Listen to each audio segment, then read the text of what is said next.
again, the final exam is, the format is exactly like the midterm. It is 50 multiple choice questions about the same degree of difficulty.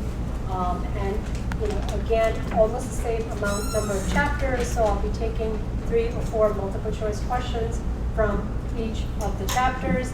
And just by way of a reminder, chapters 15 to 17 is what we covered after the midterm. Those are the contract law chapters. And then we skipped the middle part and moved on to chapters 45 to 54. The exam again starts at 8:30 a.m. It's a 2-hour exam, and it is 2 weeks from today, right? No class next week on Saturday, December 19th. All right? And the study outline that I put together, I just took a little time and kind of walked through the chapters and sort of tried to highlight. I did the best I could. I highlighted the things, but I don't 100% hold me to it. It's 99% where it should be. Again, it's almost impossible to be 100% on point on that. But again, my exam questions do not come from anything that I did not discuss during class. Not everything that is in the chapter could possibly be on the exam. What I tried to do for those of you asked was try to highlight things that are not on the exam. Maybe you didn't catch everything that I said during every lecture. So I tried to put some of that on the outline, so it maybe helps you a little bit in terms of your preparation for the exam. But remember, this material will be on the CPA exam. You should be familiar with all of it, which is why I kind of try to cover more than I am necessarily testing you on. And again, my exam questions are never intended to get you or be a trick question, but they are not supposed to be like super easy questions either. Maybe there are a couple of easy ones in there, but most of them are kind of like that in-between level of difficulty, and please don't rush to like, oh, I see A is the right answer, but I won't even bother reading B, C, and D, when the answer in D might be A and B above, right? So there is some of that, and don't skip over the word not or except, right? Don't just look for a word you know and then put that down. 2 hours for this exam, I think, is a long time.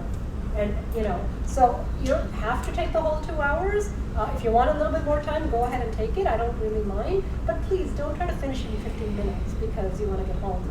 Because that is the most dangerous part of multiple choice questions in any field, because that's when we get things wrong, when we don't read, when we're not well rested the night before. So I always, silly things like, don't cram the night before. You're better off getting a good night's rest, eating a proper breakfast, and all of those are not being stressed out, because the questions almost make you want to just sit down, think, go back to your memory, and so on and so forth. But if you're tired, it's just again, this applies not just here, it's just wisdom that you get over the years when you've taken enough of these exams and you've done enough work presentations and things, that you do better when rested than when exhausted. So would I recommend anyone reread those chapters? No, you've got other exams to study for, and frankly, you shouldn't be reading the chapters. You should have read each of these chapters once already, and now it is time to go back to your notes, to read not just the slides, because the slides are not going to have everything on it. It's the annotations that you were making during class while you were taking notes. That should be a reminder, and that's where I think I draw a lot of my exam questions from, okay? So that's just my general quote-unquote wisdom. Take it or leave it, but I think that's the sort of thing that usually is helpful. Okay, so I can make this as detailed or not as detailed. I'm just trying to sort of help you out in terms of what we've covered. None of this is anything surprising, right? So actually I'm on the wrong chapter because I have to go back to chapter 15, right? So chapter 15, you didn't get all of contracts law in for the midterm exam, so chapter 15 is where we picked up with third-party rights and so on, and by that I mean assignments and delegation. So know what the elements of an assignment and what the elements of a delegation are. Understand what types of contracts can be assigned and delegated and what can't. For example, personal services contracts cannot be. Understand what it means to have an anti-assignment clause or an anti-delegation clause, right? All of this is there. Some of it is in your outline. know the difference when you're talking about third-party beneficiaries, who is an intended third-party beneficiary and who is an incidental third-party beneficiary. Pages 267 onwards. And then we talked about, conditions. Conditions to a contract. Things that, if they happen, do not lead to a breach of contract. So what is the difference between a condition precedent, a condition subsequent, and a concurrent condition? And this is discussed on page 271 onwards, and we also discussed it in class. And we all know that a contract could be the best written thing, parties could have the best of intentions, but things go wrong, right? So how is a contract typically discharged or finished or terminated? Well, by perfect performance and so on and so forth. But sometimes there are parties agreeing that we're going to cancel it, that we're going to rescind it, or more importantly, that we're going to put something in place of it.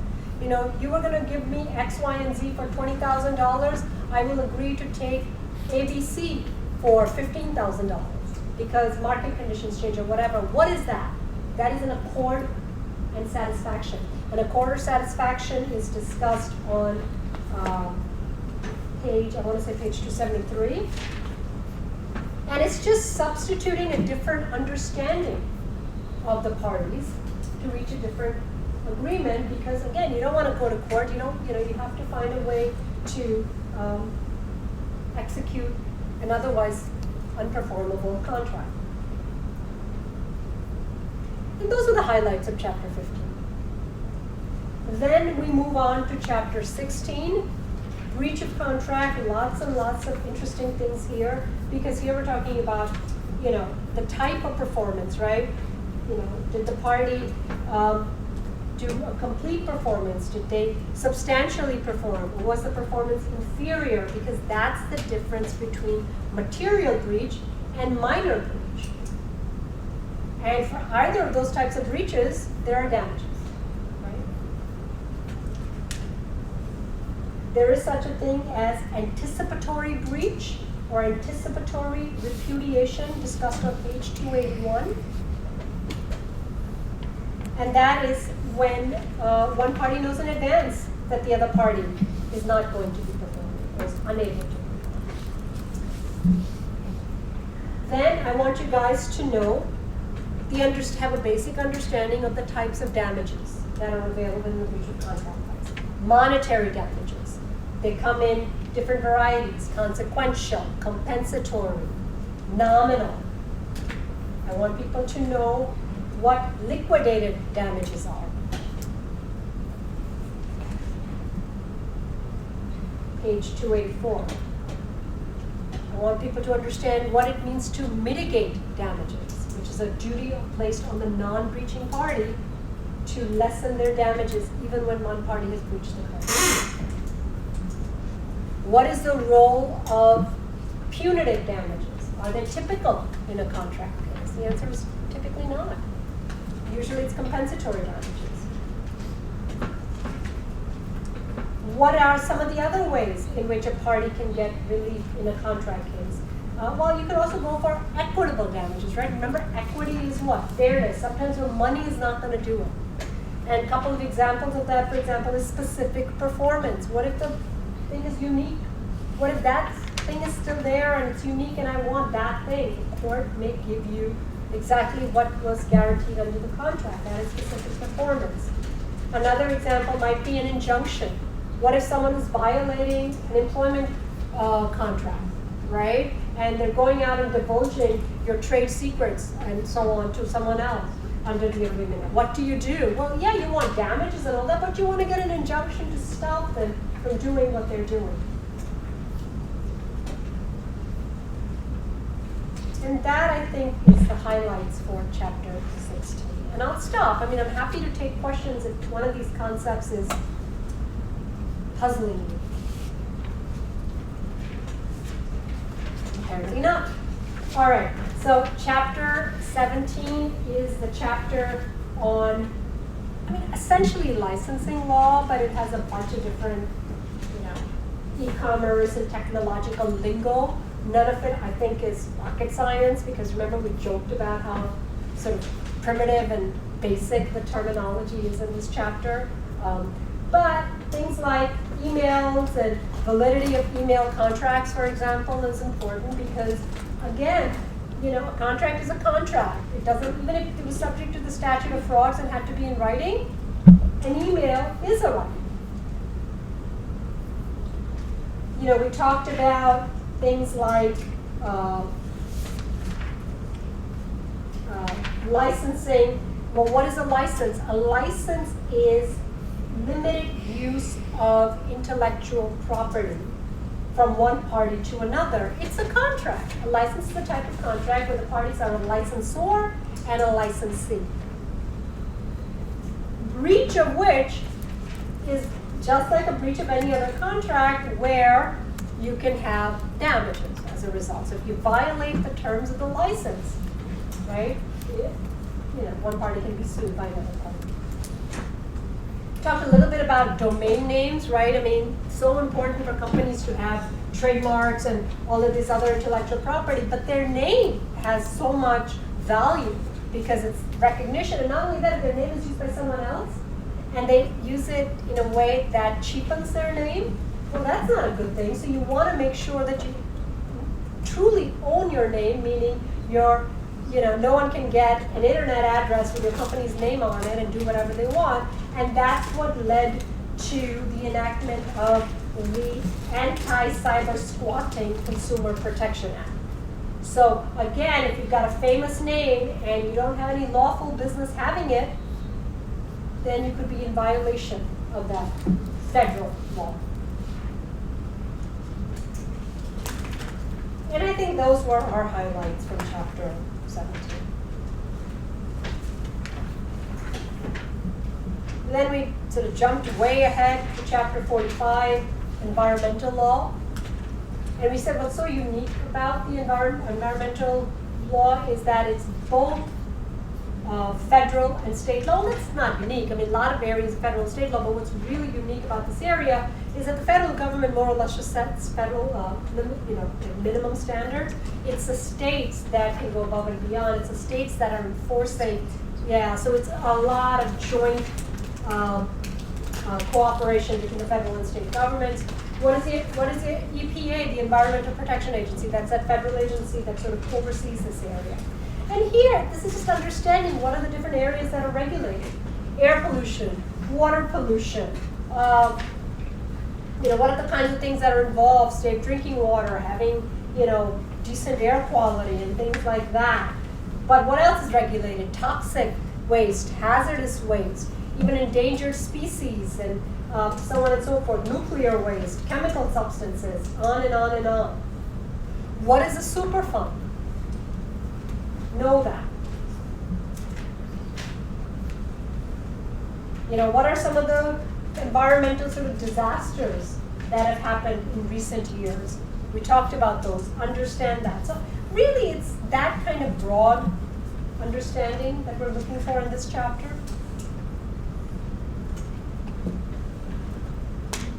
Everyone with me so far? Shall I continue? All right. Next chapter is Antitrust Law. This was, in my mind, a little bit of a tougher chapter. You might argue they're all tough, but this one in particular because, I'm expecting you to know what the Sherman Act is, what the Clayton Act is, and what it regulates. And I'm not just being mean about it. I think it's just something you have to know. So here, normally they say, you don't have to remember the names of these various acts, but here, I kind of said it. So what does Section 1 of the Sherman Act speak to? Speaks to restraints of trade. That's the beginning, chapter, page 762. What are restraints of trade? Well, they're different things. They're horizontal and vertical varieties, and they really go to, two parties acting together to do things like fixing prices, dividing markets, engaging in boycotts of other things.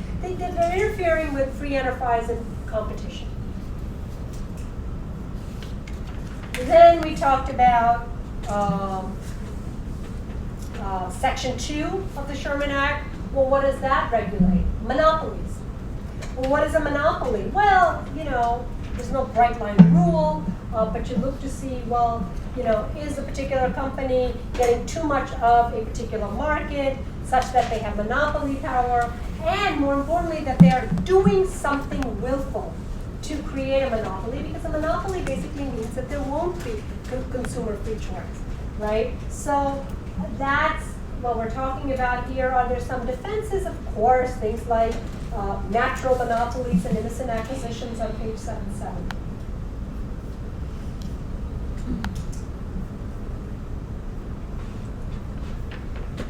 So the two big federal statutes in antitrust law are the Sherman Act and then the Clayton Act. So the Clayton Act is what regulates mergers. What is a merger? Well, a merger is a combination of typically two competitors, but it could just be any two companies. And the reason, again, that the law regulates this area is it's kind of afraid of having a monopoly. They allow mergers happening where they sort of, again, are able to control prices, then it's not going to lead to free competition. So what are the kinds of things you look at? Well, you look at, what industry, what line of commerce are we talking about? What part of the country? That's becoming less and less relevant. But more importantly, will a merger cause what is referred to as a substantial lessening of competition? And I told you, I think in the outline, you don't have to know the different types of mergers: horizontal, vertical, conglomerate, market extension, and on and on and on. The Clayton Act also regulates tying arrangements. Remember what a tying arrangement is on page 774? When a company will not sell you product A unless you also buy product B, and they'll charge you more. Well, that's just not fair. You can't, unless there's a good reason, make me buy two things when I only want one thing. What is price discrimination, which is also governed under the Clayton Act? Well, you can't charge two buyers different prices if what you're selling them is similar things at a similar time. And I said this is the kind of rule where, the exceptions eat up the rule, because it happens all the time, and it happens legally. So here, the defenses to price discrimination are important, starting on page 775, because you could have, legal basis for charging different prices to different people. Cost justification, volume discounts, changing market conditions, and so on. And we also said that some industries have kind of an exemption from antitrust law, things like utilities, railroads, airlines, and things like that. And then, it's Environmental Protection Agency oversees the environmental laws. What are the federal agencies that are involved with antitrust law? The Federal Trade Commission, the FTC, and the Department of Justice.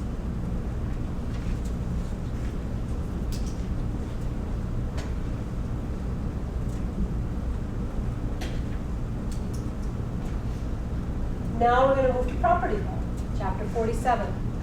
Personal property in 47, real property in 48. What is personal property? Anything that's not real property, right? But remember, it includes tangible and intangible property. You can touch it, feel it. Intellectual property is still personal property. Patents, trademarks are still personal property. How do you legally get ownership of personal property? Well, you can buy it, you can get it by a gift. And remember, we talked about different types of gifts. Inter vivos, causa mortis, page 784. You can get it through a divorce, you can get it through a will, sure. I'm going to be nice, I'm not going to test you on the differences between mislaid property, abandoned property, they all sort of sound like who gets it. If you intentionally left, these are things that we just don't have enough time here to look at the case law to get that into your heads. So that would be kind of unfair to me, but we talked about it.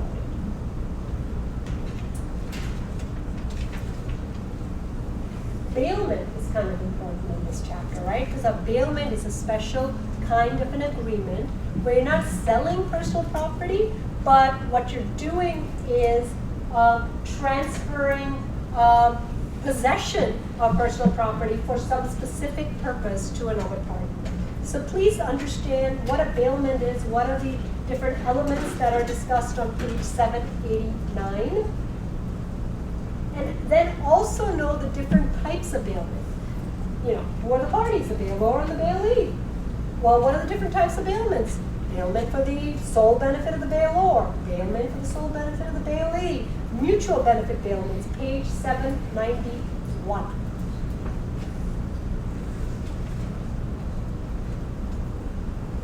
And understand that there are these special kinds of bailments that involve like a common carriers, like a FedEx, a UPS, a hotel, and things like that. Where the point here is that they're able to limit their liability as long as they disclose that to you.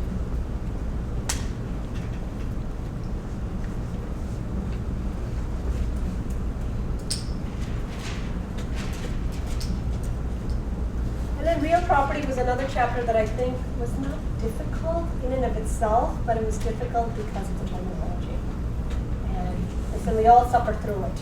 And it's something that just is, you know, there's just no way for me to think of another word for fee simple to feasible or fee simple absolute. You know, that's just terminology, and that's the hard part. Remember, real property is real estate, it's land, it's buildings, it's air rights, it's subsurface rights, it's even fixtures. That's things that are personal property but that get attached to real property such that they become part of real property.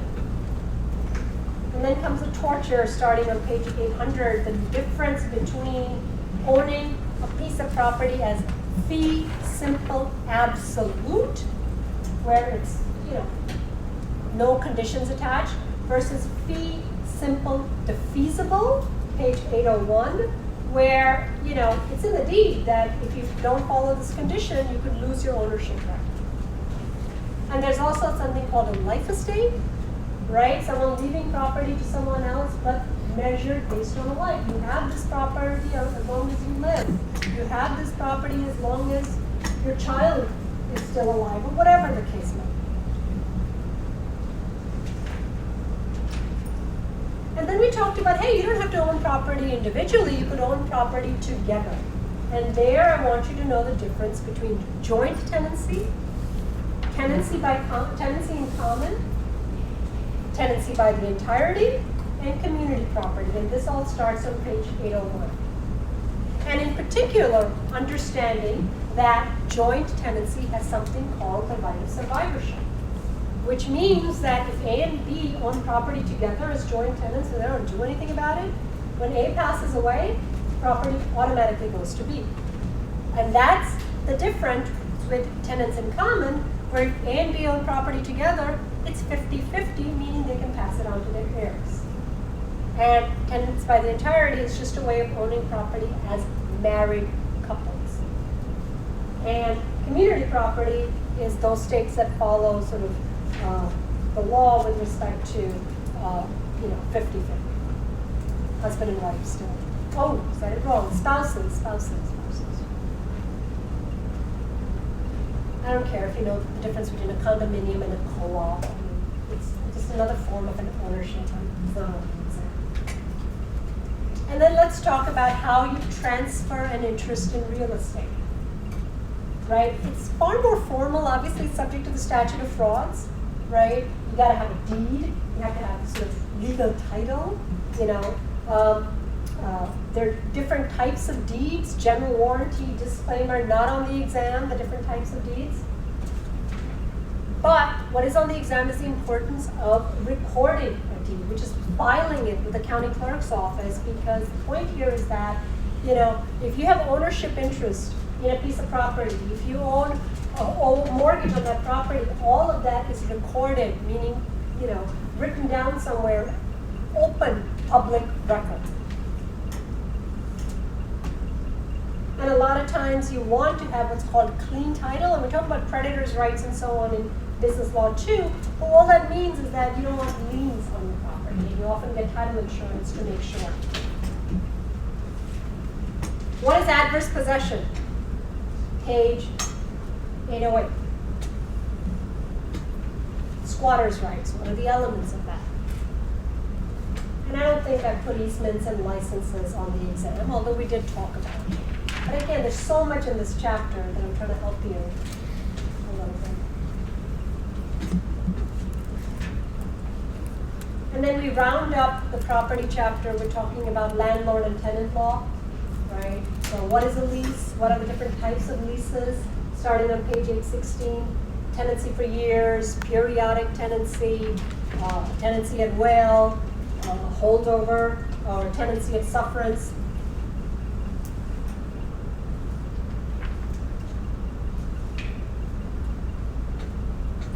And then, it's a contract. So what are the duties of the parties? What is the landlord owe a tenant? What does the tenant owe a landlord, right? I mean, landlord's supposed to provide you with possession of the leased premises, not to interfere with your enjoyment of those premises, to maintain those premises in good order. Tenant's supposed to pay rent. Tenant's not supposed to destroy the landlord's properties, not, it's called not commit waste. And basically, tenants not supposed to disturb other tenants, right? I mean, and disturb doesn't mean noise. Disturb could be filing orders. Disturb could be any number of things. Because it's a contract, and if either party doesn't live up to it, there's a breach of contract and damages. Please know what the difference between an assignment and a sublease of a lease are. Page 822. And page 823, what is eminent domain? Government legally being able to take government legally being able to take an individual's real property, compensating them for it, but it has to be for a public use. You are not responsible for the various anti-discrimination laws that are discussed or rent control.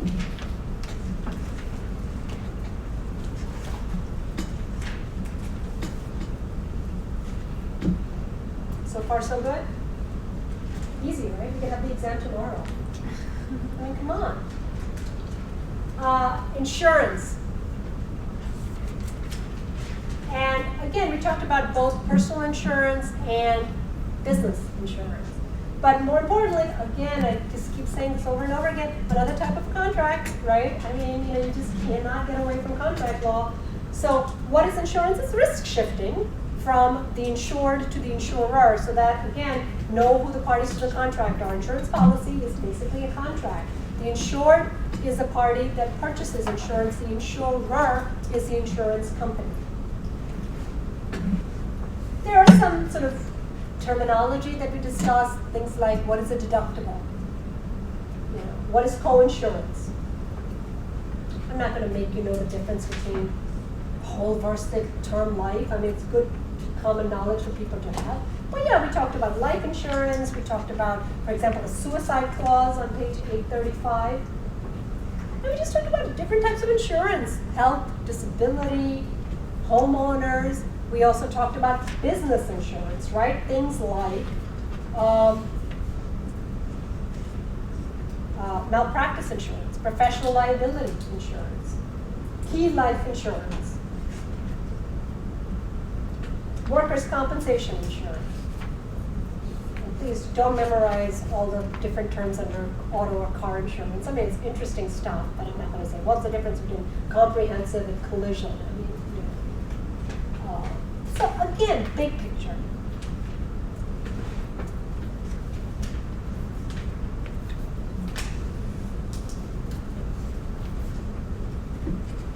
Chapter 51 was your chapter, accountants' duties and liability. Right, so we all know that the accounting profession, the auditing profession is subject to certain principles, GAAP and generally accepted auditing standards and so on. We know that what an auditor does, for example, in issuing opinions with respect to the well-being of a company and financial statements, carries with it potential liability. And that's when we started talking about liability of an accountant and auditor to their client, the company that retained them, and also potential liability to third parties, parties that didn't hire them, but somehow relied on their work. right? So you kind of have to look at, well, liability to clients. Well, with a client, I have a contract, right? So there could be breach of contract. There could be negligence, or both. There could be fraud. I may not have, I may have purposely dodged securities laws and so on. So there's all that liability to people that hire you. Then there's liability to people that don't hire you. Third parties, and there it's so important, starting on page 852, to know that states have 3 different standards by which they look at whether or not an accountant may be liable to a third party. And those are the ultramarines doctrine, what I call the restatement doctrine, or section 552, and the foreseeability standard. So you know what they are. You know which is stricter, which is less, what the elements are. Please go back and study that and keep it straight. That's the hardest part. But as a way of making things easy, we will not be testing you on the various securities law violations, everything starting on page 857 onwards, right? Because we cover all of that in business law too. And by the way, it is possible for an accountant to be liable to a third party in fraud as well, right? But, if you violate the rules, not only can you be liable in negligence, you could also be liable in fraud. But you're not going to have liability based on breach of contract because you cannot have a contract with a third party, right? So that's really the basis for liability to third parties is based on negligence. You didn't audit properly, you missed something. And then remember, is there or is there not accountant-client privilege? It's not an easy answer because there's no privilege or ability to say I'm not going to turn over my work papers and so on at the federal level, but we know that a handful of states recognize it. So in state actions, it's possible to see some accountant-client privilege. All that means is that an accountant cannot be forced to give information relating to their own client. But it's not recognized at the federal level, which is why it kind of is meaningless, because most violations are based on securities law. Securities law is federal law. But it still exists at some state level. And Chapter 52 is also a little bit challenging because of the terminology, right? Wills and trusts and estates. And here, what I want you to know is what are the basic requirements to make out a valid will. That it be in writing, that it be witnessed by what are referred to as objective or disinterested parties, meaning people that are not also beneficiaries under the estate. And it has to be signed. And you have to have capacity, meaning, you have to have the mental wherewithal to make out a valid will. What is a codicil? It is basically just an amendment, basically changing an existing will. What are some special wills? Page 872, holographic and non-cupative wills in special circumstances.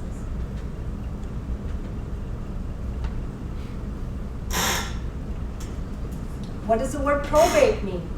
Well, probate is the name of the process by which someone passes away, that their property and debt is reconciled.